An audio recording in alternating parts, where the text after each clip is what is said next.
Welcome to today's episode of Mindful Medicine. I'm your host, Tracie Jones, and I'm here with Dr. Schrenker. Today, Dr. Schrenker, I'd like to talk to you about the root or the base chakra. Perfect. The affirmation on that, or the mantra, is, I am aware of my choices. Right. I would like to ask you a few questions about this chakra, and we go through them. First of all, is there a color associated with the root chakra? Yeah, there's a color associated with all chakras, and basically goes up the spectrum of the of visible light. Roy G. Biv: red, orange, yellow, green, blue, indigo, violet. The crown chakra, violet, is also white. So when we look at the individual chakras, there's going to be a color, there's going to be a tone, there's going to be an energetic tie to that, and then there's going to be sort of a mantra or a Reader's Digest version of, hey, this is what this chakra is about. So the color for the base chakra is red. If you're having trouble with your base chakra, you can wear red, you can envision red, you can meditate on red, and that will help balance that chakra. There's also a tone. I believe the tone is a middle C. Every chakra vibrates to a certain tone. So a middle C will help balance that base chakra. So in a perfect world, you could lay in a hypertonic saline bath with different wavelengths of light on one end and different tones on the other end and balance those chakras. I would love to develop that, but I have not been able to do so yet. But if we can get those chakras balanced with the tone and the light, then that's going to go a long way, which is what, the Rife machine purports to do. Beamer tries to do that. Red light therapy. Why does red light therapy work best for muscles, tendons, blood vessels? Why does it thin the blood? That's the light of the base chakra, red. So when we look at the chakras in this clinic, the chakra to me corresponds to certain organ systems. Okay, base chakra, root chakra, in the pelvis, in the perineum area. Bones, tendon, muscle, blood. That is the epitome of a human being. The base chakra is really who we are. Energy-wise, it's the guttural rage, anger, passion, love, that real deep, earthy human emotions. That's the base chakra. We are really good at base chakra stuff as human beings. Most of us aren't so good as we get up on the chakras, as they become more ethereal.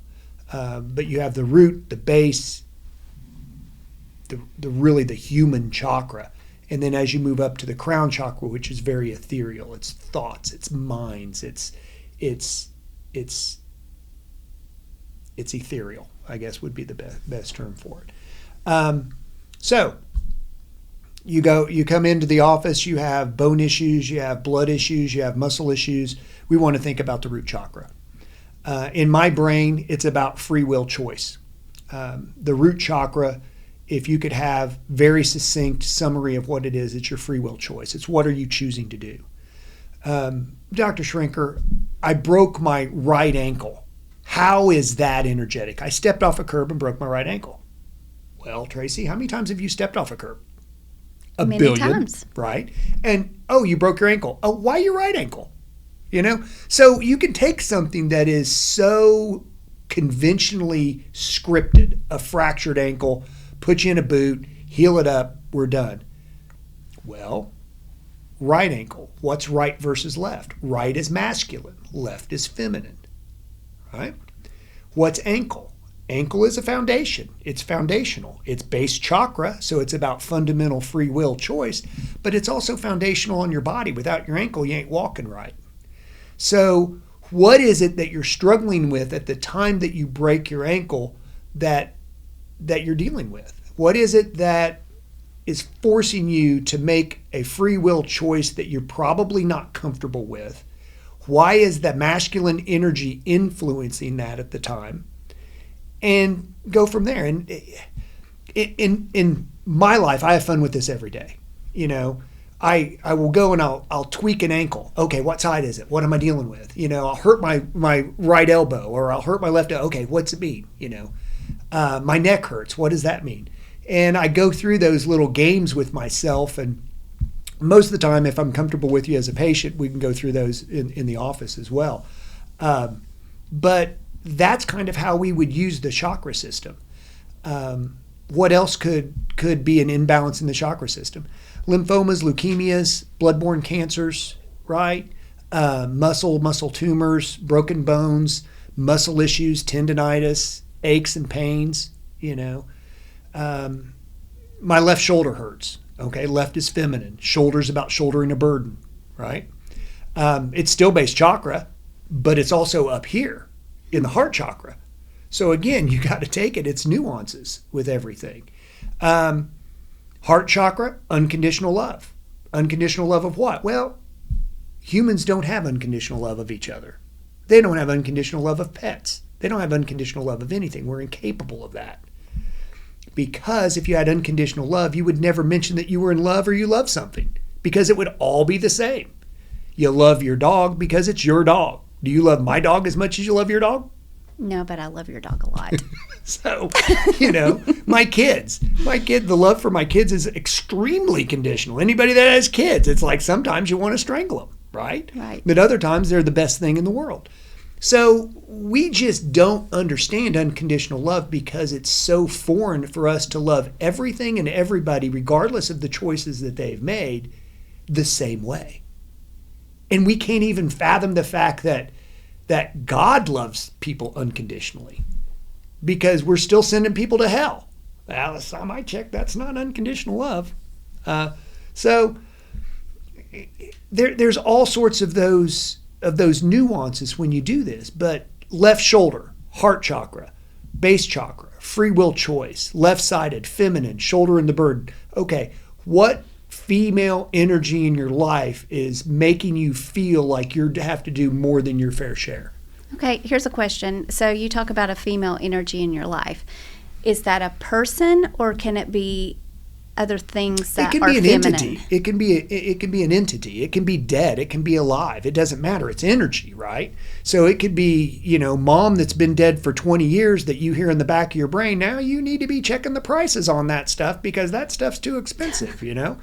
So it can be any of that. And there's certain entities that are masculine and certain entities that are feminine within the world. I'm not good at that. I don't know what that would be, but like religion, certain religions are considered masculine versus feminine. Certain institutions are more masculine than other institutions. So you kind of got to dive into it. But I mean, really quickly, if you do it on yourself, you're going to know what it is. You may not want to tell anybody. You may not want to tell yourself, but you're going to know where that is. It's like, oh, yeah, that's them. Oh, you mean I got to forgive them? Why? You know, It's so good to be mad at people. It feels so guttural and it feels so alive, but it just eats you up. Right. So, what are some of the emotional issues that you specifically see with the root chakra in people? Anger, rage, love, lust, you know, passion. Again, those things that really define us as human emotions. So, in fact, you could consider all human emotion coming somewhere from the root chakra, because it is such a pervasive chakra in what we do. I mean, everybody deals with their base chakra every second of every day. And it is the basis of who we are as human beings. And like your foundation, and kind of when you're building your house, if you have a weak foundation, the house could topple, it could move, but if you have that strong foundation and those strong footers, then you're going to be a stronger person all the way up, correct? And the great thing about human beings, we can replace part of our foundation. We don't have to replace it all. You know, you can work on some aspects of your life and work on that. But ultimately, you know, before your deathbed, it's realizing that everybody is love. You are love. They are love. Now, I'm saying they are love, not in love or to be loved. That's all we are. That's the only energy that exists in my mind throughout the entire world. The less love that is there enters more anger, fear, hate, guilt, shame, right? Right. But the root of all of us is love. I mean, if we are to believe the Bible, we are made in his image and likeness. He's not human. He, she, it is not human.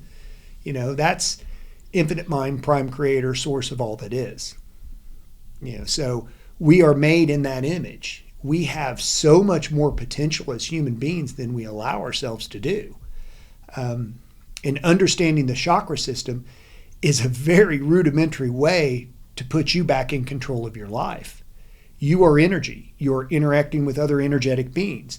Their energy influences you. And the more you know about how you're influenced by that energy, the more you can protect yourself and the more that you can heal.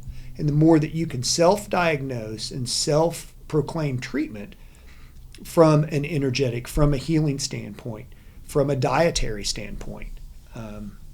You know, ingesting red vegetables and red things are going to help your root chakra. My mom, I'm sure your mom and most parents from our generations, you know, there's not enough color on your plate. You got all browns and tans. You know, where's the red? Where's the green? And looking back at the way my mom prepared meals, there was always multiple colors on the table. And I get that now with Brandy being a dietitian and me doing a lot of nutritional medicine.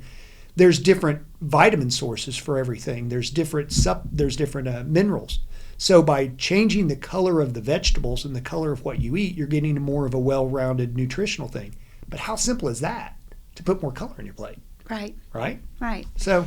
And what are some other just practical, easy tips that people can do to help kind of balance their root chakra? The big one is to understand the word choice and choose. I have to smoke because it calms me down. There's no way they're going to stop smoking because they have to smoke, right? What if you choose to smoke? Then can't you choose not to smoke? What if you choose not to be angry? Doesn't mean you're not going to be angry. I just choose not to be angry this time. In Reiki, when you're going through your training, there's a list of things that all begin with just for today. Just for today, I will learn to love. Just for today, I will do this. Just for today, I will do that. And that's really the choice that people need to make is just for today, I'm going to do it. I can't not smoke for the rest of my life. I love it. Just for today, I'm not going to smoke. I choose not to smoke today. I choose not to be angry at so-and-so today. And the more you do it, the better you are at it. And the more you do it, the thing is the more you do the right thing, the better you feel. And the better you feel, if you can figure that out and put those two things together, the more easy it is to do the right thing.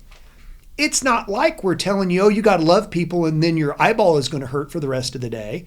No, you're going to love this person and your heart's going to be lighter. Your personality is going to be lighter and you're going to be an amazing human being. So just by doing it a little bit, you're going to see such a huge change in your life. And if you change your energy, what does that do to everybody around you? They have to change. Right. That's how we change the consciousness of the world. We don't need any help from anybody.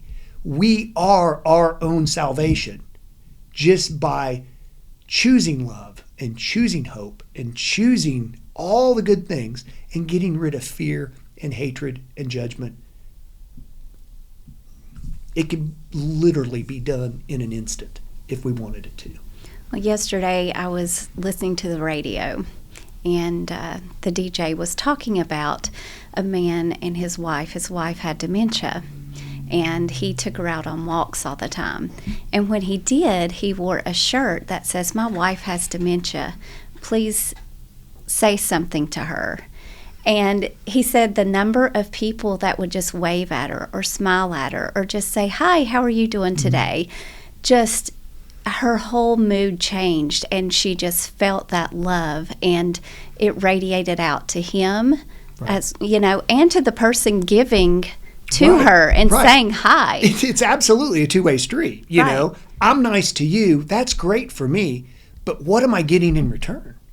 You know, you encounter somebody that's negative or angry, and you flood them not with fake kindness. Right. You flood them with that white light of God. You flood them with that energy. You flood them with that love. And it doesn't happen immediately, but within a few seconds to minutes, all of a sudden, the whole dynamic has changed. You want to control humanity? Control it with love. Control it with peace. Control it with joy, and get everything to change. And that's the essence of the base chakra. It's choice, free will choice. You have a choice today to do what you want to do. Anything you want to do. You are the most powerful being in the entire universe. And if you don't believe me, go out and do whatever you want to do. Because not everything in the universe can do whatever they want to do. So you have that kind of power. What are you going to do with it? Are you going to sit there and moan and complain about world politics and what's going on? Or are you simply going to be very kind and generous to the people you run into today? So it's simple. Very hard to do, but simple. So. Okay, well, thank you so much, Dr. Schrenker. You're welcome. And thank you for watching this episode of Mindful Medicine. And remember, you are loved.